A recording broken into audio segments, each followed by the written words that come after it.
were here too. Yeah, I got arrested. I think I videotaped you getting a ticket. Yeah, arrested. I'm going to just talk to her for 4 or 5 minutes. We keep saying arrested because my attorney said that is what it is. I mean, he looked at the ticket. It is a citation in lieu of custody, which the officers and the attorney said is an arrest. And I don't want to lose the import of that. Okay, good. So, I mean, a ticket doesn't sound quite as, it doesn't have pack the punch that arrest does. Well, right. Especially when it's true that it was an arrest, even if they didn't take me away in cuffs, it was still an arrest. Thank you. And it wasn't just me, by the way. There were, you know, of course, was 4 people. 4 people, yeah. Yeah. Now, you've had a real long day today, huh? Yes. What time did you get up? 6 o'clock this morning? Pretty cold out? Yep. Did you get a good night's sleep? No. You didn't? No, in fact, we had an incident erupt and somebody was angry and threatening, so we had to, for the very first time, had to call the police. But you know what was interesting is that later today that person actually returned after us having to put him in jail.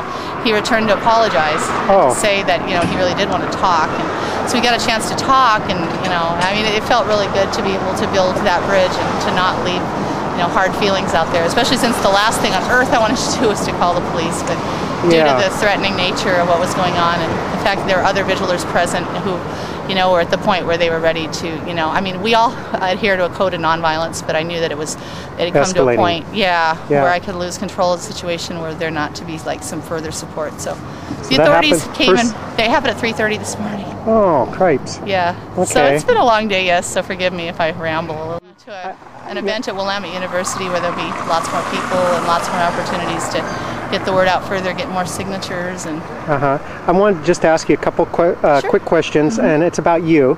And you're on your 24th day of fasting. Today is, and just water and vitamins. Yes. And how do you feel? I mean, physically, do you feel weak? And I know you've been super busy, and you probably don't have a lot of time to even think about it when you're so busy. But how are you feeling? I feel good. I feel good. I mean, my body lets me know when it's time to sit down. My head does, especially. I get very, very dizzy, and then it's time to either drink water or sit down or both.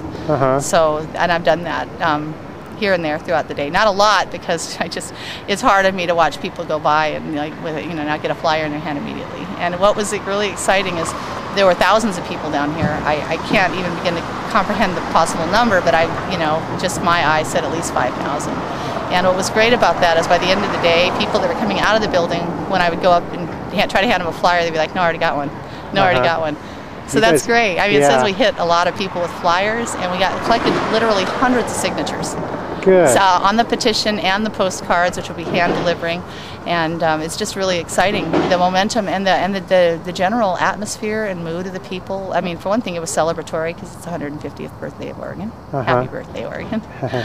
And it was also, there was a lot of energy behind. Yes, let's keep our National Guard home. Of course, that needs to happen. And the legislators need to support that, and the governor needs to support that. And so I would in turn say yes, and the people need to support our governor and our legislators, because that is ultimately the support that they need to do the right thing, which they do want to do the right thing. They all have the potential to be heroes here. I mean, this movement's 23 states wide, and there's a lot of people behind it.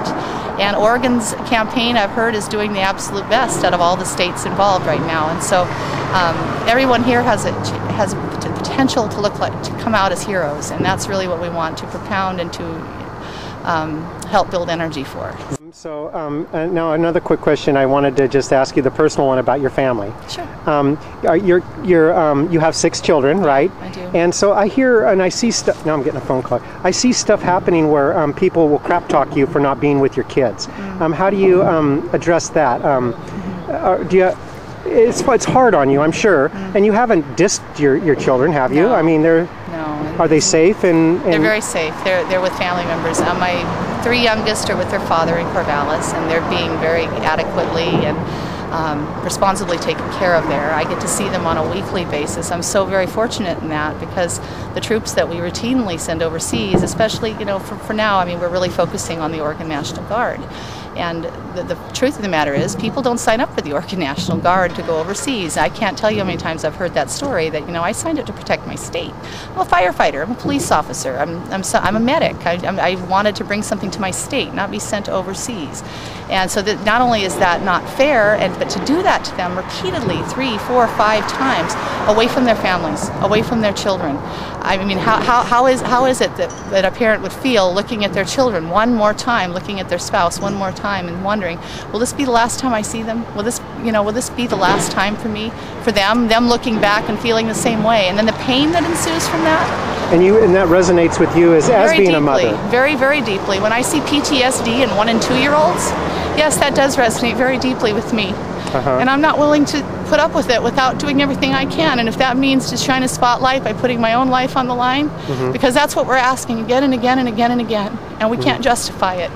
Is your family being supportive of you? They are. They are. It is hard on us. It is hard on us, but this is not nearly as hard on us as what's happening to others, and how hard it is on them to continually have to shoulder this burden. And with that sacrifice that you're making, and the sacrifice of you fasting, and the health of you, I want to get to the hard question here. Like, days go by and you can only not eat for so long. What do you think? Have you thought much about what may happen when eventually you're too weak to still stand up? Well, I'll be sitting down all the time then, but I'll still be at the post. I'll still be talking to the best of my ability. I'm not going to leave. I'm not going to give this up.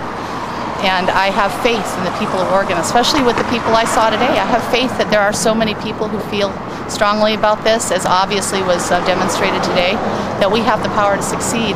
And I can't give up now. I won't give up, because I have the faith that I'll be seen through by the very energy that's carrying me along. And the people who stopped by with cards and letters today, I got some cards and letters from some veterans who, came down to say that how much they really, really appreciate this. I'm talking about people who came down with their family members, National Guard members with their family members. One walked up to me with his 4 children and said, "Thank you for doing what you can to, keep me with my kids." And I looked at all 4 of his children, 4 kids, all very, very young. And I had to really think about that, what this means and how far I'm willing to go with it. I'm willing to go all the way, because we're asking him to go all the way, because we're asking mothers, single mothers, who are having to put their children into state custody, into foster care. I'm doing that for them too. I'm doing it so that their voices aren't lost, their stories aren't lost. And if I had to rely on the mainstream media, then yes, there would be a far greater risk of this going unnoticed. But because of people like you, Joe, Mike, Joe, anybody, the stories keep getting out, and I have faith in that. I have faith in the power of that, and I have faith in the power of the people who are watching this, or who will watch this, or who will hear the story one way or the other. Okay. Now, along that same line, if you get too weak, and you will be sitting down then, that's what you'll have to do. What happens when you pass out? An ambulance will probably be called, right? And they'll take you to a hospital. Yes, where the orders are, I'm not to be force-fed in any way, shape, or form, and that's my right. That right was established by the suffragettes, the women's rights movement. Did you sign some papers in that regard? Yes, I have. Yes, I have. I'm not allowed to be force-fed in any way, shape, or form. Well, I sure hope I'm not here to see that day. I'd rather be here to see the celebration. Yes, and celebration the troops coming home, and us all forging forward. Okay. Yes, absolutely. Well, you've answered my questions, and you are an inspiration. You were like you were what 20 people were doing. You were one person was doing. So this is just great. Thank you. And I'm in total support of you. Okay. Thank you, Mike. Go have fun tonight and get some sleep and try to relax a little too, okay? Yeah. Well, okay. I'm going to another event, get out more flyers. Yeah. Get more signatures. Okay. Thank you.